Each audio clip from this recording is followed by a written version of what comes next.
What's going on, you guys? How you doing tonight? God bless you. Thank you for coming to Sons of God Ministries, where tonight we are on this episode of the Patreon channel. Guys, tonight we are going to be stepping back into the understanding of the Melchizedek order, the Melchizedek priesthood. This is very important to understand, and what we're going to be able to do within this episode tonight.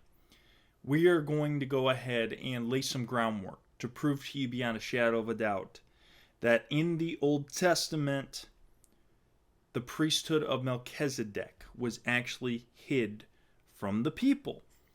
The priesthood of Melchizedek was actually taken away so that the Levitical priesthood would supersede it. Now, as of right now, within my journey of teaching the Bible, teaching the Word of God, studying the Scriptures, I am in the process of writing a book on the Melchizedek order. This book, it's going to lay the groundwork why Yahweh is actually a separate deity from Elyon, and show how the Canaanite pantheon, the Canaanite lineage and priesthood was actually that of the Melchizedek order. This is going to be a mind-blowing, revolutionary understanding on the Scriptures.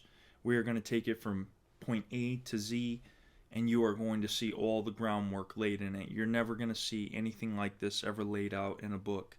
There are few people that know about it, but within the understanding that we're going to lay out, it's going to help the basic beginner even start to comprehend it and realize what is really going on. We're going to lay out the archaeology, the history, the ancient texts that are involved, and much, much more.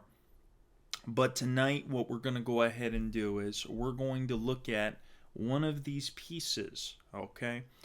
You're going to have to bear with me a little bit tonight because this is going to take a little bit of time. We're going to have to lay the groundwork. We're going to have to go through it. So without further ado, let's jump straight into it.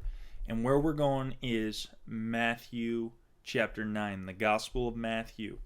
You see, the Lord Jesus Christ makes it clear of a couple of things that he's saying to the religious leaders. Let's go and start from verse 9.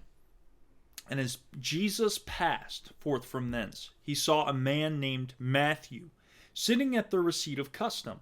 And he saith unto him, Follow me. And he arose and followed him. And it came to pass, as Jesus sat at meat in the house, behold, many publicans and sinners came and sat down with him and his disciples. And when the Pharisees saw it, they said unto his disciples, Why eateth your master with publicans and sinners? But when Jesus heard